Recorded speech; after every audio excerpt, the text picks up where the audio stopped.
और हमारा जो सेगमेंट है डिबेट कंपटीशन, उसका वक्त आ चुका है। उसके बारे में थोड़ी सी डिटेल्स बता देते हैं कि हर हफ्ते इतवार, पीर और मंगल को करते हैं हम डिबेट कंपटीशन, जिसमें चार पार्टिसिपेंट्स हमारे साथ होते हैं। हमारा एक टॉपिक होता है, 90 सेकंड का वक्त हमारे कंटेस्टेंट्स के पास होता है। 2 फेवर में बात करते हैं और 2 अगेंस्ट बात करते हैं। और आज का जो टॉपिक है जिस पे हमारे कंटेस्टेंट्स आपस में डिबेट करेंगे, उसका नाम है जंग हथियारों से नहीं जज्बे से लड़ी जाती है। और हमारे पिछले जो सेमीफाइनलिस्ट हैं उनके नाम मैं आप सबको बता दूं, अब्दुल रहमान, सवेरा सईद एंड इरम हमीद। और आज के जो हमारे सेमीफाइनलिस्ट होंगे वो बीच लग्जरी जाके वहाँ बुफे जो है वो एंजॉय कर सकते हैं। उनको मिलेंगे 2 वाउचर्स, तो वो खुद भी जा सकते हैं और अपने साथ अपने किसी लव्ड वन को भी लेके जा सकते हैं। आज जो हमारे साथ कंटेस्टेंट हैं वो भी 4 हैं और हम दरख्वास्त करेंगे असफर रहमान से और हसन बिन खुर्शीद से और इसके अलावा शहरी रज़ा साहब से कि वो जो है हमारे जज बनेंगे और मैं और हिना जो है वो हम होस्टिंग के फ़राइज़ देंगे अंजाम। तो जनाब वाला आप लोग तैयार हैं?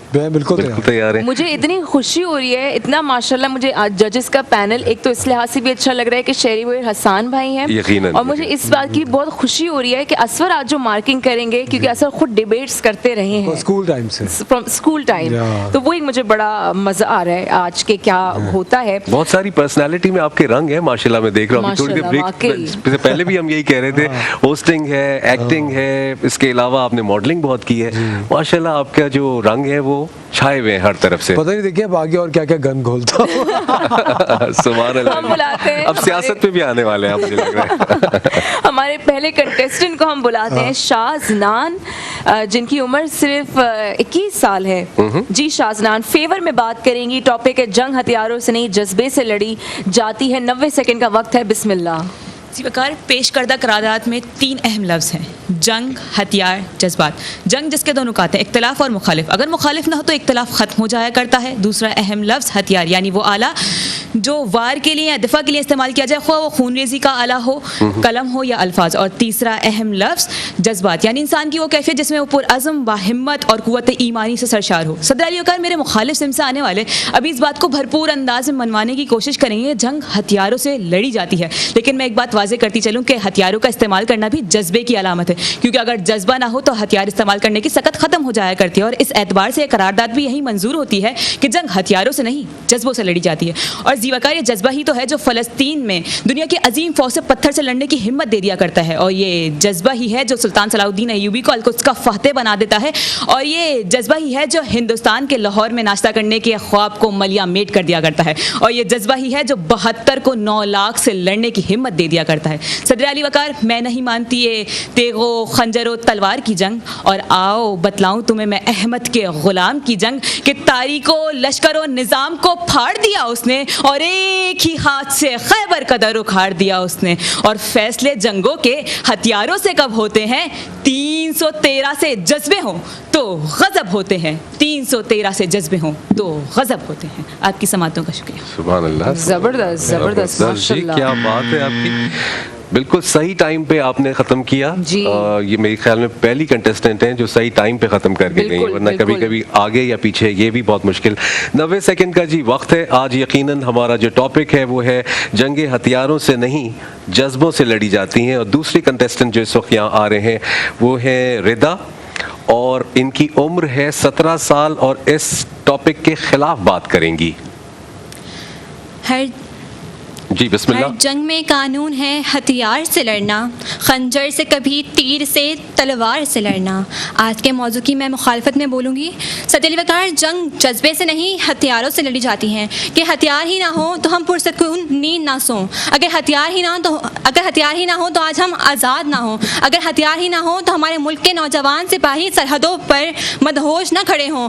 अगर हथियार ही ना हो तो डॉक्टर अब्दुल कदीर खान, जो कि हमारे मुल्क का एक बहुत बड़ा नाम है, जो उन्होंने हमें राज दिया, उस हथियार की क्या मिसाल दूं कि वो एटमी बम, जिसकी वजह से आज हम सीना तान कर दुनिया के सामने खड़े होते हैं। सदर वकार, मैं ये समझती हूँ कि अगर जंग जज्बे से लड़ी जाती तो ज़्यादा अच्छा होता, क्योंकि इसराइल ने जो बम धमाके किए हैं फ़लस्तीन पर वो नाकाबिले बर्दाश्त थे। माँओं के आंसू ऐसे टपके, माँओं बहनों ने इतनी शिद्दत से अपने बच्चों को पाला, उसके बाद उन्होंने अपने खून को बहा दिया। लेकिन मैं फिर ये बात कहती हूँ कि अगर जंग हथियारों से लड़ी जाती है तो फिर जज्बे काम में आते हैं। सदी अली वक़ार, मैं अपनी तकरीर को इस मौजू पे इस तरह से लेकर आती हूँ कि माँओं बहनों ने जितनी कुर्बानियाँ दी हैं, जितने खून को बहाया है, जितने खूनों को गलियों में देखा है, उसके बाद ये बात वाज़ेह हो जाती है कि हथियारों से नहीं, जंग जज्बे से भी लड़ी जाती है। लेकिन हथियार ना हो तो जज्बे किसी काम के नहीं रहते।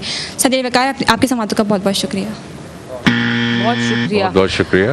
अब बुलाते हैं अपने अगले कंटेस्टेंट को। बाजिल हमारे साथ हैं। जी बाजिल, 90 सेकंड का वक्त आपके पास है, बिस्मिल्लाह।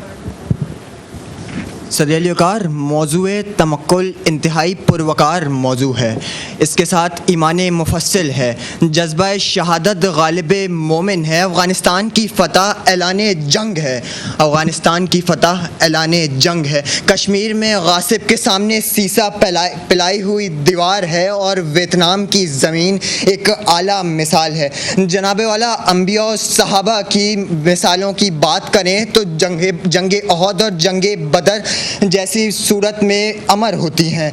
दूसरी तरफ नज़र दौड़ाएं तो फ़लस्तीन के हौसले और हिम्मत ने ये साबित कर दिया कि जंगें हथियारों से नहीं, जज्बे से लड़ी जाती हैं।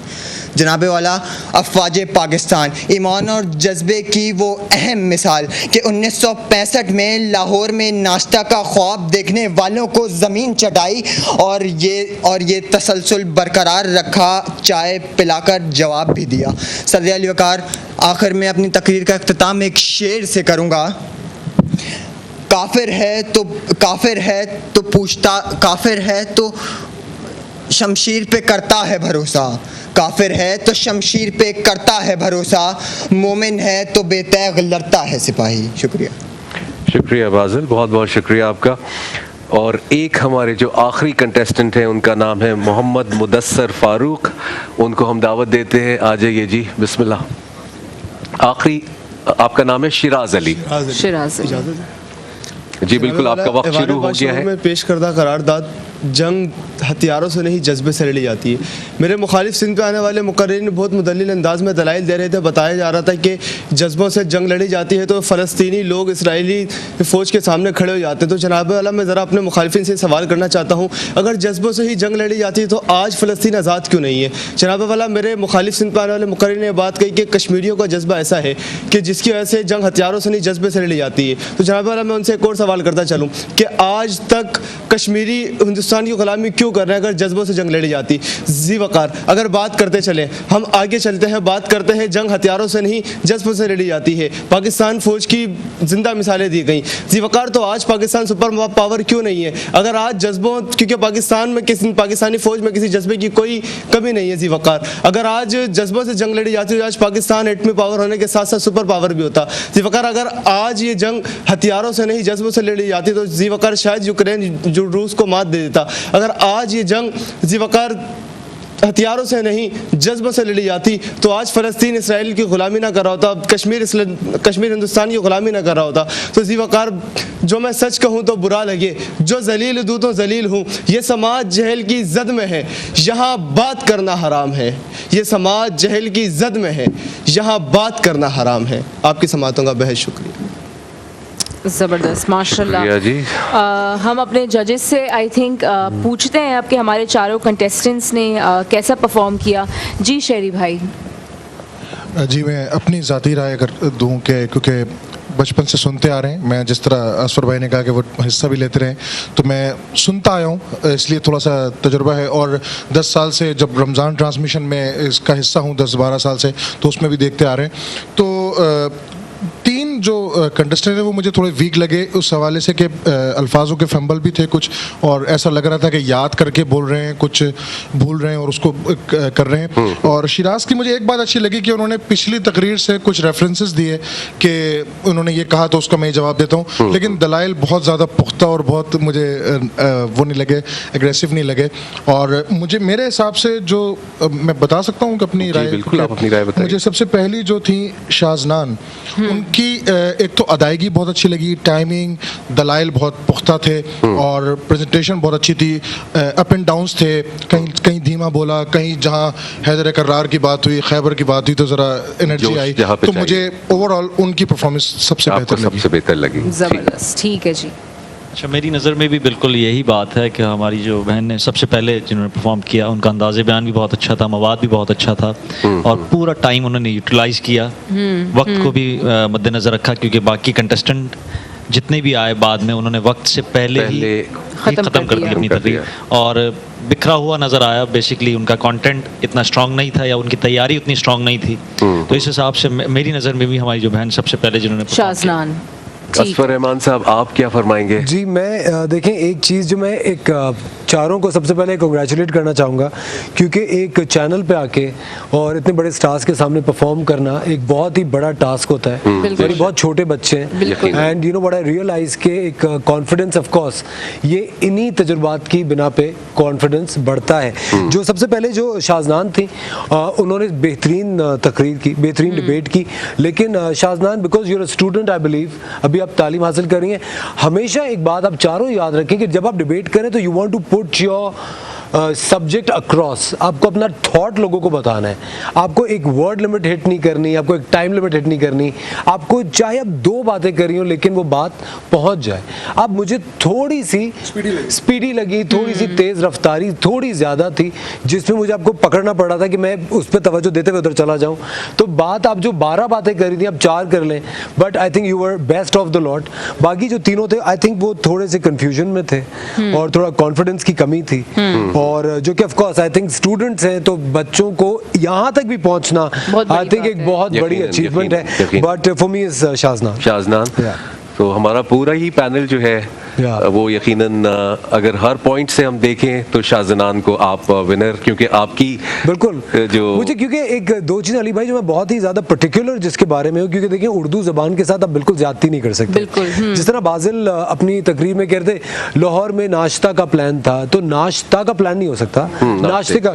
तो आप उर्दू के साथ ज़रा सी भी ज़्यादती नहीं कर सकते। ये एक कौमी ज़बान है, तो एक कौमी फरीज़ा आपके शोल्डर्स पे है, आपके कंधों पे, आप अपनी ज़बान के साथ बिल्कुल भी लाहौर नेचुरली तो आपको वो करना पड़ता है। फिर शिराज जो थे, शिराज ने जो शेर पढ़ा एंड में वो बहुत बेहतरीन पढ़ा, वो बहुत अच्छा था। और जहाँ तक रिदा की बात है, रिदा का जो एक कन्विक्शन था, एक जिस तरह वो अपना सब्जेक्ट पे कॉन्फिडेंस था, वो बहुत अच्छा था।